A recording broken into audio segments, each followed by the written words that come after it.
देखिएगा, सुनते जाइएगा बातों को, देखिएगा।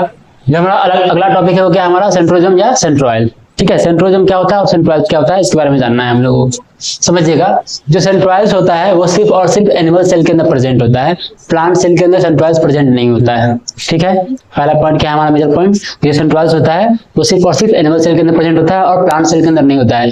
बहुत सारे ऐसे ही सेल ऑर्गेनेल्स है जो प्लांट सेल के अंदर है तो एनिमल सेल के अंदर नहीं है, और एनिमल सेल के अंदर है तो प्लांट सेल के अंदर नहीं है। जैसे कि वैक्यूल्स, जो वैक्यूल्स होते हैं हमारे, वो प्लांट सेल में क्या होता है, मोर डेवलप होता है, और एनिमल सेल में क्या होता है, लेस डेवलप होता है। ठीक है, सेंट्रोइल्स प्लांट सेल में क्या होता है, अब्सेंट होता है, और एनिमल सेल में क्या होता है हमारा, प्रेजेंट होता है।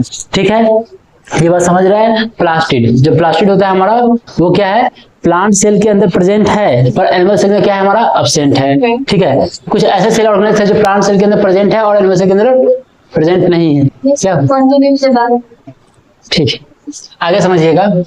क्या हो गया बताइए, समझिएगा। देखिएगा, सेंट्रोइल्स कहाँ प्रेजेंट है, सिर्फ और सिर्फ एनिमल सेल के अंदर प्रेजेंट है और प्लांट सेल के अंदर एब्सेंट है। जो सेंट्रोइल्स होता है वो एनिमल सेल के अंदर किसमें हेल्प करता है, सेल डिवीजन में हेल्प करता है। एनिमल सेल के अंदर किसमें हेल्प करता है, सेंट्रोइल्स हमारा सेल डिवीजन में हेल्प करता है। देखिएगा, उसके बाद सेकंड चीज, थर्ड चीज देखिएगा कि जो सेंट्रोइल्स है इससे क्या बनते हैं, सीलिया, फ्लैजिला और स्पिंडल फाइबर बनते हैं। क्या बनते हैं इससे हमारे, सीलिया, फ्लैजिला और स्पिंडल फाइबर। जब भी कोई स्ट्रक्चर किसी ऑर्गेनेल से बन रहा हो तो वो ऑर्गेनेल्स क्या कहलाता है हमारे लिए, बेसल बॉडी कहलाता है। कल भी बात की थी इसके बारे में, बेसल बॉडी क्या होता है। जब भी कोई स्ट्रक्चर किसी ऑर्गेनेल से बन रहा हो तो वो ऑर्गेनेल्स क्या कहलाता है हमारे लिए, बेसल बॉडी कहलाता है। जो सेंट्रोइल्स है ये किसके फॉर्मेशन में इन्वॉल्व हो रहा है, सीलिया, फ्लैजिला और स्पिंडल फाइबर के फॉर्मेशन में हमारा इन्वॉल्व हो रहा है, इसलिए ये क्या कहलाएगा हमारा, बेसल बॉडी कहलाएगा। समझ रहे बातों को। आगे देखिएगा, स्पिंडल फाइबर जो बनता है वो अकेला एक नहीं बनता है, दो नहीं बनता है, इस तरह से नहीं बनता है, बहुत सारे स्पिंडल फाइबर बनते हैं। तो बहुत सारे स्पिंडल फाइबर एक साथ क्या कहलाते हैं, वो हमारे स्पिंडल एपरेटस कहलाते हैं। बहुत सारे स्पिंडल फाइबर से क्या कहलाते हैं, हमारे स्पिंडल एपरेटस कहलाते हैं। समझ रहे हैं बातों को। ठीक है, देखिएगा, जो सेंट्रोइल्स होता है उसमें 9 माइक्रोट्यूब्यूल्स प्रेजेंट होता है, किसके रूप में, ट्रिपलेट के रूप में। किसके रूप में होता है, ट्रिपलेट के रूप में होता है। ठीक है, एक सेकेंड, कोई दिक्कत, ठीक है। जो सेंट्रोइल्स होता है उसमें 9 माइक्रोट्यूब्यूल्स प्रेजेंट होता है ट्रिपलेट के रूप में। क्लियर बात है। अब इसका स्ट्रक्चर समझिएगा। जो हमारा सेंट्रोइल है उसमें सेंट्रोइल्स जो है वो कैसे प्रेजेंट है, एक दूसरे के परपेंडिकुलर प्रेजेंट है। जो हमारा सेंट्रोइल्स होता है उसके अंदर जो सेंट्रोइल प्रेजेंट है वो एक दूसरे के परपेंडिकुलर प्रेजेंट है, और एक साथ कितने प्रेजेंट होते हैं, 2 सेंट्रोइल। कितने होते हैं, 2। कैसे प्रेजेंट होते हैं, परपेंडिकुलर में। जैसे कि अगर एक हमारा इस प्लेन में है तो एक कहाँ होगा, इसके 90 डिग्री पे होगा, दूसरा कहाँ होगा हमारा 90 डिग्री पे होगा। तो जैसे एक हमारा इस प्लेन में, दूसरा कहाँ है, इसके 90 डिग्री पे है। जो सेंट्रोइल्स हमारे प्रेजेंट होते हैं वो कैसे होते हैं, एक साथ प्रेजेंट होते हैं और परपेंडिकुलर होते हैं एक दूसरे के। क्लियर बात है। अब देखिएगा, सेंट्रोइल्स के चारों तरफ क्या होते हैं, माइक्रोट्यूब्यूल्स के साइटोस्केलेटन होते हैं। क्या होता है हमारे सेंट्रोइल्स के चारों तरफ, माइक्रोट्यूब्यूल्स के साइटोस्केलेटन होते हैं। हम लोग बात किए थे लास्ट क्लास में साइटोस्केलेटन के अंदर, ये साइटोस्केलेटन होते हैं उसमें 3 तरह के क्या आते हैं, हमारे फिलामेंट के प्रोटीनेसिस स्ट्रक्चर आते हैं। जैसे माइक्रोट्यूब्यूल्स होता है, माइक्रोफिलामेंट होता है और इंटरमीडिएट फिलामेंट होता है। इनके बारे में बात किए थे। और ये सब प्रेजेंट कहाँ होते हैं, सेल के साइटोप्लाज्म के अंदर। कहाँ प्रेजेंट होते हैं, सेल के साइटोप्लाज्म के अंदर प्रेजेंट होते हैं। यहाँ पे ध्यान दीजिएगा, जो हमारा सेंट्रोइल्स उसके चारों तरफ क्या है, माइक्रोट्यूब्यूल्स है। क्या है हमारा, माइक्रोट्यूब्यूल्स है। माइक्रोट्यूब्यूल्स और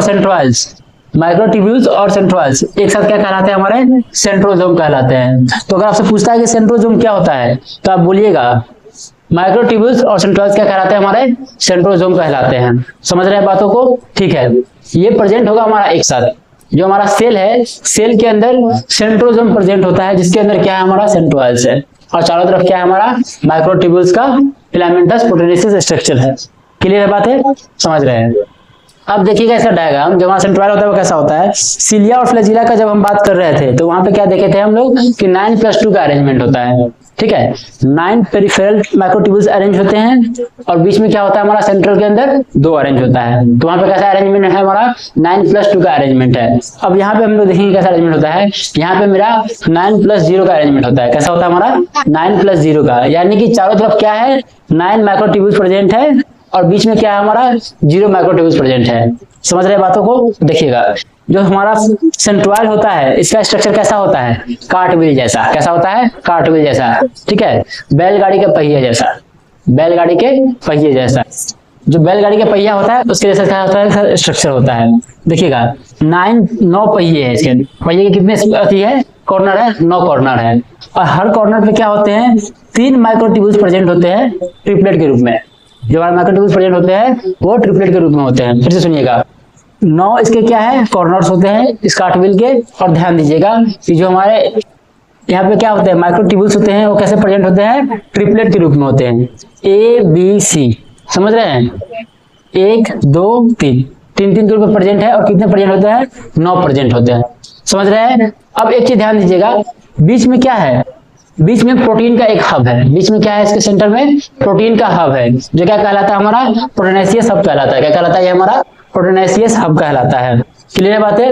और चारों तरफ क्या है, हमारा माइक्रोट्यूब्यूल ट्रिपलेट के रूप में है। बीच में प्रोटीन का हब है और चारों तरफ क्या हमारा माइक्रोट्यूब्यूल्स हमारा ट्रिपलेट के रूप में है। अब ध्यान दीजिएगा इस बात को कि जो हमारे चारों तरफ माइक्रोट्यूब्यूल्स होते हैं ट्रिपलेट के रूप में, वो सेंटर के प्रोटीन हब के जुड़े होते हैं। ठीक है, किसके द्वारा, तो रेडियल फाइबर के द्वारा। इसी को हम लोग कहते हैं स्पोक।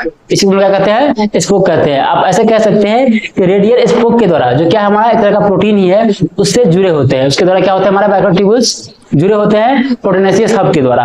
क्लियर है बात है, समझ रहे हैं चीजों को। देखिएगा, अब जो हमारा माइक्रोट्यूब्यूल्स होते हैं वो भी अपने बगल वाले माइक्रोट्यूब्यूल्स के साथ जुड़े होते हैं AC लिंकर के द्वारा। पहला माइक्रोट्यूब्यूल्स इसके लास्ट वाले से जुड़ा होगा AC लिंकर के द्वारा, इसका लास्ट वाला इसके पहले वाले से जुड़ा होगा AC लिंकर के द्वारा, फिर इसका पहले वाला इसके लास्ट वाले के साथ जुड़ा होगा AC लिंकर के द्वारा। तो इस तरह से क्या होते हैं, ये सारे कनेक्टेड होते हैं। क्लियर है बात है। अब चीजों को हम समराइज करते हैं, आप ध्यान दीजिएगा। पहली बात हम क्या किए थे कि जो हमारा सेंट्रोइड होता है वो कहाँ प्रेजेंट होता है, सिर्फ और सिर्फ एनिमल सेल के अंदर प्रेजेंट होता है। कहाँ प्रेजेंट होता है, सिर्फ और सिर्फ हमारा एनिमल सेल के अंदर प्रेजेंट होता है हमारा सेंट्रोइड। ठीक है, प्लांट सेल के अंदर क्या होता है, ये अब्सेंट होता है। एनिमल सेल में ये किसमें हेल्प करता है, हमें सेल डिवीजन में हेल्प करता है। एनिमल सेल के अंदर किसमें हेल्प करता है, सेल डिवीजन के अंदर हेल्प करता है। कोशिका विभाजन में क्या करता है, ये सहायता करता है। आगे देखिएगा, जो सेंट्रोइड है यहाँ से क्या अराइज हो रहे हैं, सीलिया, फ्लैजिला और हमारा स्पिंडल फाइबर अराइज हो रहे हैं। इसलिए ये क्या कहलाता है, हमारे लिए बेसल बॉडी कहलाता है। जब भी कोई स्ट्रक्चर किसी सेल ऑर्गेनल से अराइज होता है तो वो सेल ऑर्गेनल क्या कहलाता है, बेसल बॉडी के तौर पे जाना जाता है। तो ये सेंट्रोइड होगा, ये क्या हो जाएगा, हमारा बेसल बॉडी हो जाएगा। आगे ध्यान दीजिएगा, जो भी स्पिंडल फाइबर हमारा सेंट्रोइड बनाता है वो अकेला 1 2 4 संख्या के नहीं बनाता है, वो बहुत सारी संख्याएं बनाता है। तो सारे स्पिंडल फाइबर एक साथ क्या कहलाते हैं, हमारे स्पिंडल एपरेटस कहलाते हैं।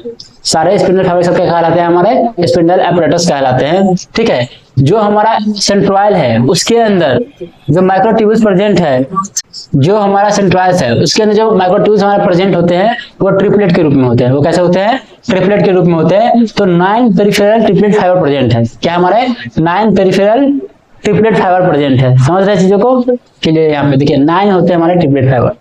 क्लियर है। उसके बाद बीच में क्या हमारा प्रोटीनेशियस हब है। बीच में क्या हमारा इस स्ट्रक्चर के अंदर प्रोटीन का एक हब है, सेंटर है। जितने के जितने माइक्रोट्यूब्यूल्स चारों तरफ अरेंज है 9, वो सब जुड़े होते हैं सेंटर से, किसके द्वारा, रेडियल स्पोक के द्वारा, जो क्या होता है, एक तरह का हमारा प्रोटीन ही होता है। क्लियर है। जो हमारे माइक्रोट्यूब्यूल्स होते हैं वो आसपास के माइक्रोट्यूब्यूल्स से भी जुड़े होते हैं AC लिंकर के द्वारा। ध्यान दीजिएगा। ठीक है, अब इस डायग्राम को समझिएगा। इसके अंदर क्या प्रेजेंट होता है, हमारा माइक्रोट्यूब्यूल्स होता है और सेंट्रोइड्स होता है। सेंट्रोइड्स कैसे अरेंज होते हैं, 90 डिग्री पे अरेंज होते हैं, परपेंडिकुलर होते हैं एक दूसरे के। ठीक है, दोनों मिलकर क्या कहलाता है, हमारा सेंट्रोजोम कहलाता है। तो इसके इतना बातें हमारा सेंट्रोइड्स को लेकर जानना जरूरी है। ठीक है।